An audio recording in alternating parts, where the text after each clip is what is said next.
จตุทวารชาดกว่าด้วยจักกฎพัดบนศีรษะพระไตรปิฎกอัตถกถาจตุทวารชาดก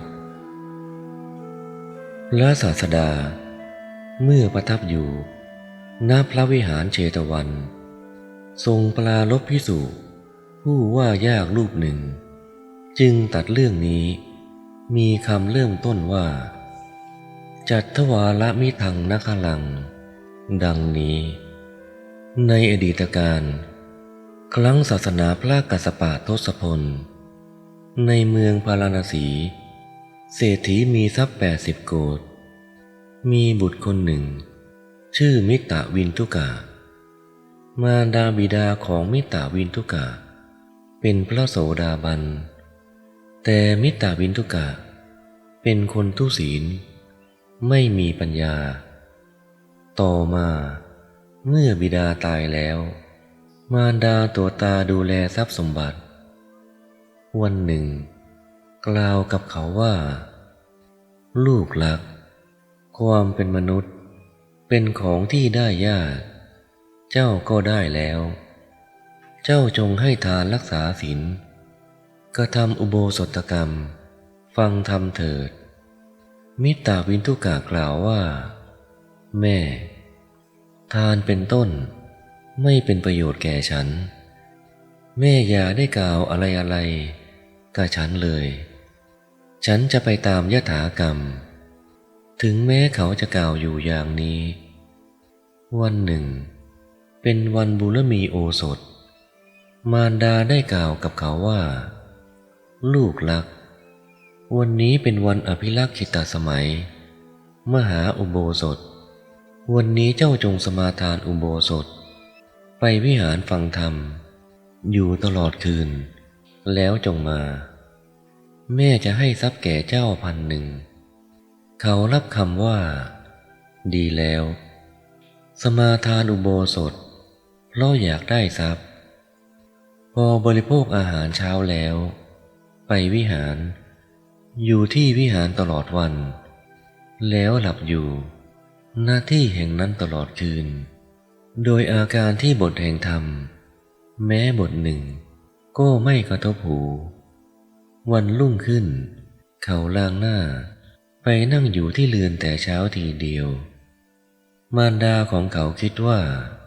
วันนี้ลูกของเราฟังธรรมแล้วแม่จะพาพระเถระผู้ทำมกถึกมาแต่เช้าทีเดียวจึงตกแต่งข้าวยาคูเป็นต้นแล้วปูอาสนะไว้คอยท่าอยู่ครั้นเห็นเขามาคนเดียวจึงถามว่าเจ้าไม่ได้นำพระธรรมมกถึกมาหรือเมื่อเขากล่าวว่าฉันไม่ต้องการพระธรรมมกถึกจึงกล่าวว่าถ้าเช่นนั้นลูกจงดื่มข้าวยาคูเถิดเขากล่าวว่าแม่รับว่าจะให้ทรัพย์1,000แก่ฉันแม่จงให้ทรัพย์แก่ฉันก่อนฉันจะดื่มภายหลังมารดากล่าวว่าดื่มเถิดลูกรักแล้วแม่จะให้ทีหลังเขากล่าวว่าฉันต้องได้รับทรัพย์ก่อนจึงจะดื่มลำดับนั้นมารดาได้เอาห่อทรัพย์1,000วางไว้ต่อหน้าเข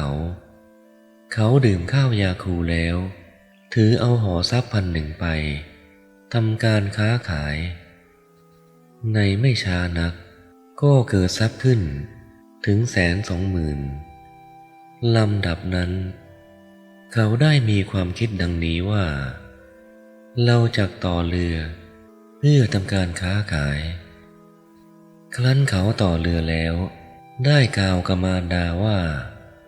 แม่ฉันจักทำการค้าขายทางเรือครั้งนั้นมารดาได้ห้ามเขาว่าลูกรักเจ้าเป็นลูกคนเดียวของแม่แม้ในเรือนนี้ก็มีทรัพย์อยู่มากทะเลมีโทษไม่น้อยเจ้าอย่าไปเลย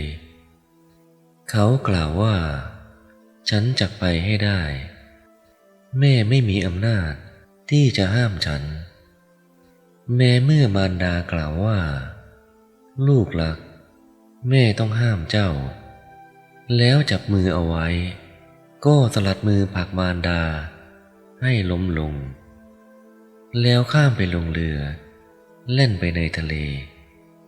ครั้นถึงวันที่7เรือได้หยุดนิ่งอยู่บนหลังน้ำกลางทะเล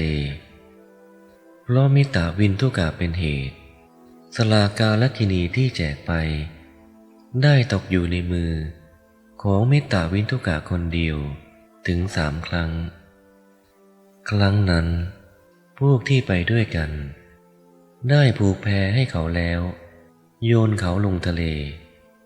โดยที่คิดเห็นร่วมกันว่าคนเป็นจำนวนมากอย่ามาพินาศเลยเพราะอาศัยนายมิตาวินทุกะนี้คนเดียวเลยทันใดนั้นเรือได้แล่นไปในมหาสมุทรโดยเร็วมิตาวินทุกะนอนไปในแพลอยไปถึงเกาะน้อยแห่งหนึ่งบนเกาะน้อยนั้นเขาได้พบนางชนีคือนางเวมานิกเปสีนางอยู่ในวิมานแก้วผลึกนางเปรตเหล่านั้นสวยทุก7 วันสวยสุข7 วันมิตาวินทุกะได้เสวยทิพยสมบัติอยู่กับนางเปรตเหล่านั้น7 วันในวาระสุขครั้นถึงวาระที่จะเปลี่ยนไปทนทุกข์นางทั้ง4ได้สั่งว่านายพวกฉันจักมาในวันที่7ท่านอย่าได้กระสันไปเลยจงอยู่ในที่นี้จนกว่าพวกดิฉันจะมาดังนี้แล้วพากันไปมิตาวินทุกะเป็นคนตกอยู่ในอำนาจของตัณหาลงนอนบนแพนั้นลอยไปตามหลังสมุทรอีกถึงเกาะน้อยอีกแห่งหนึ่งได้พบนางเปรต8 นางในวิมานเงินบนเกาะนั้นได้พบนางเปรต16 นางในวิมานแก้วมณีบนเกาะอีกแห่งหนึ่งได้พบนางเปรต32 นางในวิมานทองบนเกาะอีกแห่งหนึ่งโดยอุบายนี้แหละได้เสวยทิพยสมบัติอยู่กับนางเปรตเหล่านั้นทุกเกาะดังกล่าวแล้วเมื่อถึงวันที่นางเปรตแม้เหล่านั้นไปทนทุกข์ได้นอนบนหลังแพลอยไปตามห้วงมหาสมุทรอีกได้พบเมืองหนึ่งมีกำแพงล้อมรอบมีประตู4 ด้านได้ยินว่าที่นี่เป็นอุสธานรกเป็นที่เสวยกรรมของเหล่าสัตว์นรกเป็นจำนวนมากแต่ได้ปรากฏแก่มิตาวินทุกะเหมือนเป็นเมืองที่ประดับตกแต่งไว้เขาคิดว่า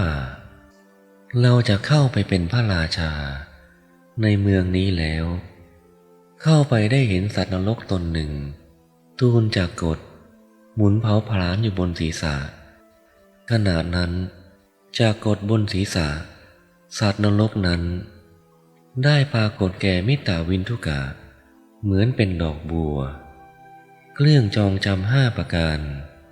ที่อกปรากฏเหมือนเป็นสังวาลเครื่องประดับทรวงโลหิตที่ไหลจากศีรษะเป็นเหมือนจันแดงที่ฉโลมทาเสียงครวญครางเหมือนเป็นเสียงเพลงขับที่ไพเราะมิตาวินทุกะ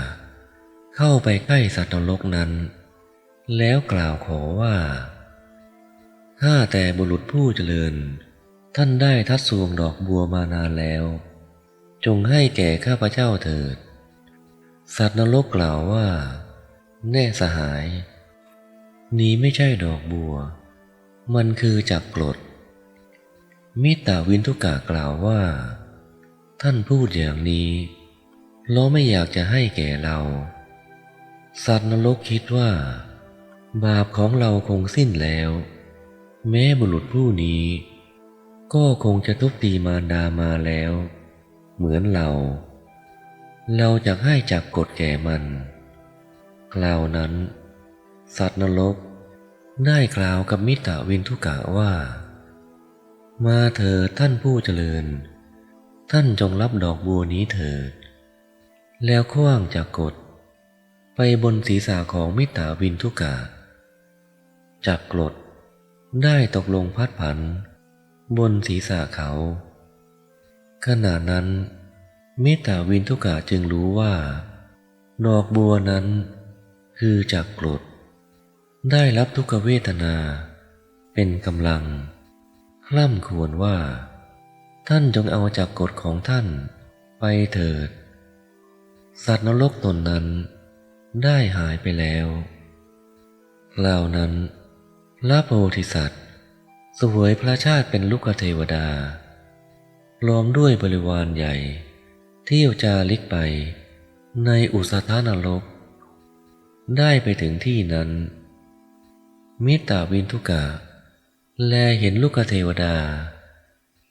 เมื่อจะถามว่าข้าแต่เทวราชเจ้าจากนี้ลงบทศีรษะประหนึ่งว่าจะทำให้แหลกเหมือนเมล็ดงาข้าพระเจ้าได้กระทำบาปอะไรไว้หนอดังนี้จึงได้กล่าวคาถาสองคาถาว่าเมืองนี้มีประตูสี่ประตูมีกำแพงมั่นคงล้วนแล้วไปด้วยเหล็กแดงข้าพระเจ้าถูกล้อมไว้ด้วยกำแพงข้าพระเจ้าได้ทำบาปอะไรไว้ประตูทั้งหมดจึงปิดแน่นข้าพระเจ้าถูกขังเหมือนนกข้าแต่เทวดาเหตุเป็นมาอย่างไรข้าพระเจ้าจึงถูกจักกดพัดศีรษะลำดับนั้นเทวราชเมื่อจะบอกเหตุแก่เขาจึงได้กล่าวคาถาหกคาถาว่าท่านได้ทรัพย์มากมาย120,000แล้วยังไม่เชื่อคำของญาติผู้เอ็นดูท่านแล่นเรือไปสู่มหาสมุทรอันอาจทำให้เรือโลดขึ้นได้เป็นสาครที่มีสิทธิน้อยได้ประสบนางเวมานิกเปสีนางจากสีนางเป็น8 นางจาก8 นางเป็น16 นางถึงจะได้ประสบนางเวมานิกเป16 นางเป็น32 นางก็ยังปรารถนายิ่งไปกว่านั้นจึงได้ประสบจากนี้จากกรดย่อมพัดผันบนศีรษะของคนผู้ถูกความอยากครอบงำความอยากเป็นของสูงใหญ่ไพศาลยากที่จะให้เต็มได้มักให้ถึงความวิบัติชนเหล่าใดย่อมยินดีไปตามความอยากชนเหล่านั้นย่อมเป็นผู้ทรงจักกฎไว้ชนเหล่าใดละสิ่งของที่มีมากเสียด้วยไม่พิจารณาหนทางด้วยแล้วไม่คิดอ่านเหตุการณ์นั้นให้ท่องแท้ชนเหล่านั้นย่อมมีผู้ทรงจักกฎไว้ผู้ใดพึงเพ่งพินิจถึงการงานและโภคะอันไพบูลย์ไม่ส่องเสพความอยากอันประกอบด้วยความชิบหายทำตามถ้อยคำของผู้เอ็นดูทั้งหลายผู้เช่นนั้นจะไม่ถูกจักกฎพัดผันมิตรวินทุกะได้ฟังดังนั้นแล้วคิดว่าเทวบุตรนี้รู้กรรมที่เราทำไว้โดยท่องแท้เทวบุตรนี้คงรู้กำหนดการที่เราจะหมกไหม้อยู่เราจะถามท่านดูดังนี้แล้วจึงได้กล่าวคาถาที่9ว่าข้าแต่ท่านผู้น่าบูชาจักกรดจักตั้งอยู่